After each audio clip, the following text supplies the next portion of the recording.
Australia has had some of the most successful rock bands of all time.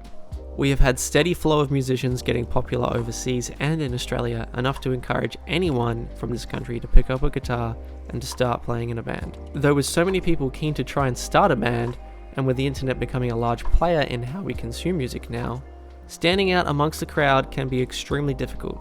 Recently, a young rock band from Perth successfully broke through the status of local band to now being an esteemed popular Australian band that probably makes a steady income from their music. Obviously, this is a dream for many young musicians, and not everyone is given the privilege.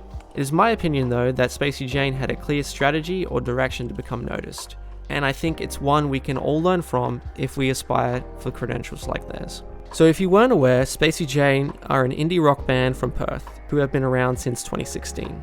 In 2021, their song Booster Seat hit number 2 in Triple J's Hottest 100 of 2020 and basically assured them a strong audience for the next 5 years. How they got to that position of being able to do this though required a lot of hard work, strategy, patience, and of course, writing great music that people love.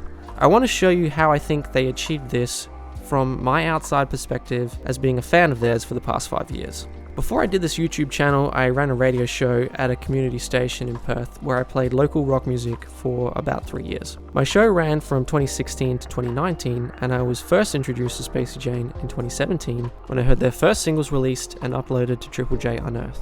I used to look at all of the uploads for WA rock songs each week to find new content for my show. I remember hearing their first single still running and giving it a play on my show when it came out. I honestly didn't think too much about them after that. Not until my station ran a poll for the listeners' favourite WA songs of that year.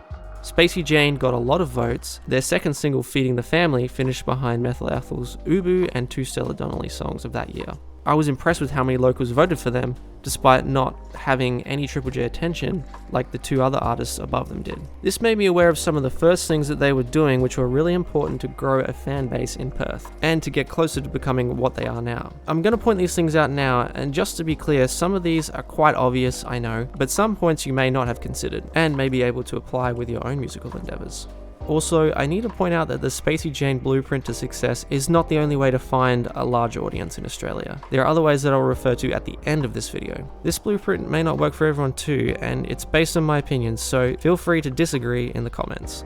The first thing they did to build towards success was they played a buttload of local shows. It's obvious, I know, but it's a tried and tested way of getting fans. Their name showed up on a lot of gig posters online frequently in 2017, and they created buzz through word of mouth. This would have also grown their social media pages, which they ran well with regular uploads. The next thing they did, which was imperative I believe, and sometimes underappreciated, they released debut music that sounded high quality and professional. Let me stress how important this is to do. When I would sift through uploads each week on Unearthed, if it didn't sound professionally recorded, I would not play it on my show. The same would go for others, I believe. Now, I'm not saying community radio shows playing their stuff made them popular, but it's super important to get off to a good start when you first upload. A poor first upload can be like a black spot on your career. If music presenters don't hear a professional debut recording, they will be way less likely to even click on your profile again if you make another release. Spacey Jane's debut EP was professionally recorded at Poonhead Studio here in Fremantle, and the band probably paid up to get that quality. If you're serious about your music, pay up and make it sound good straight away. Home demos are really only good for your own reference and should not be used to promote your profile. If you really want people to hear your recording, and you're not sure if it's good quality, at least put the words demo in a bracket. But you have been warned. Remember, in 2021, the internet never forgets, and if you upload something trash, it won't leave you. The third thing I want to point out is that they work super hard on their streaming game. Spacey Jane were not instantly played on Triple J, like others who find success there. Their debut EP, which I just pointed out, got maybe a couple of its songs played at nighttime on Triple J, and that was it. Though, while their fan base was growing at home in WA, they toured away on their own via streaming. There are many ways to build your streaming game, and I'm not an expert on that, but I do know this YouTuber, Damian Keyes, who I think is great and has a lot of good ideas about building your streaming success. So check him out if you're interested in that. Spacey's song Feeding the Family reached 1 million streams on Spotify without being played on Triple J consistently. That also happened before their song Good For You, was added to high rotation on the station, which was their first song to get this status. Streaming is the new way for people to listen to music, and it's a powerful tool. So put effort into making it work if you're serious. Getting this many streams basically forces Triple J to notice you. And when it comes to success in Australia for musicians, Spotify are like the keymaster, and Triple J are like the gatekeeper. Just remember that. Now that Triple J have noticed them with a big following, and that their sound will fit into their playlist, they got consistent heavy rotation with their song, Good For You. This was the first single off their debut album. I think it's also important for those who are aspiring to get a bigger audience from Triple J to understand that they will only play you if you fit their sound. They may deny this, but it definitely happens. Spacey Jane's sound translated pretty well on their station, being similar to already popular bands like Skeggs and Ballpark Music. It opened up an even wider audience for the band when this happened, and the song even got voted into the Hottest 100 of 2019. And a big reason why it got in is the last point I want to make, and one that you might not have thought of. Spacey Jane found a lot of success from having a highly active Facebook group fan page. Affectionately, these types of groups are referred to as shitposting groups. Spacey Jane's group, which is called Thrills Posting, is one of many of these new conduits for fans to communicate with each other, share opinions on songs, post memes about the band, and to just create buzz in general. There are other noticeable shitposting Facebook groups doing similar things to the Australian music scene. Most notably, Sultana Posting, which I believe started out as a Tash Sultana shitpost but became a Triple J wide one. The groups can influence results in the Hottest 100, and charting in those counts can give artists a huge amount of attention.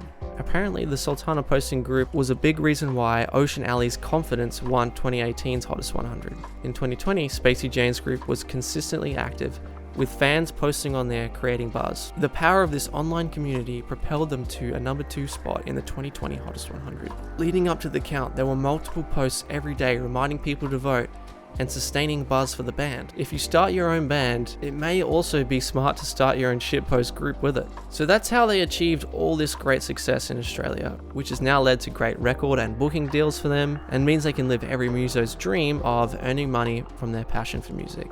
Many other bands have recently found success in a similar way to this also. Spacey Jane were just the most recent. I think Lime Cordiale and Ocean Alley went through similar pathways as this too.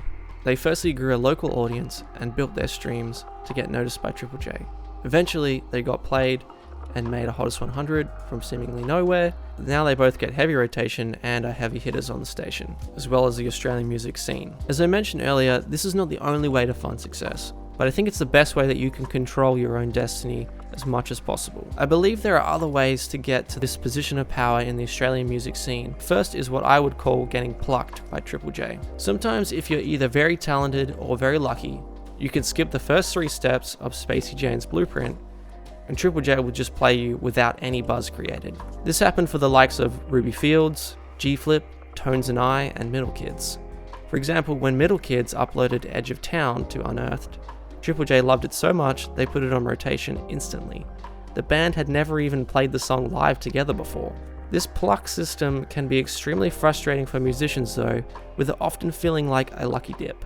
The other way you can go about it is forget Triple J altogether. If you feel like your sound won't fit in their playlist, then try and create your own buzz through shows and connections. Look at Parkway Drive for example.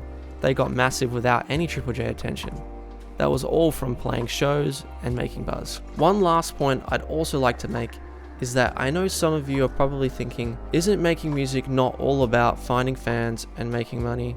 It's about enjoying it and the passion to create. Yes, it is. I agree with that. For many, that is all it needs to be. And when people truly lose themselves in the passion of their art, I believe it can also come through as a way of finding success. At the end of the day, great music is great music. And if you are truly happy with your artistic output, then that is all that really matters. And who knows, success can come to those who aren't even seeking it sometimes.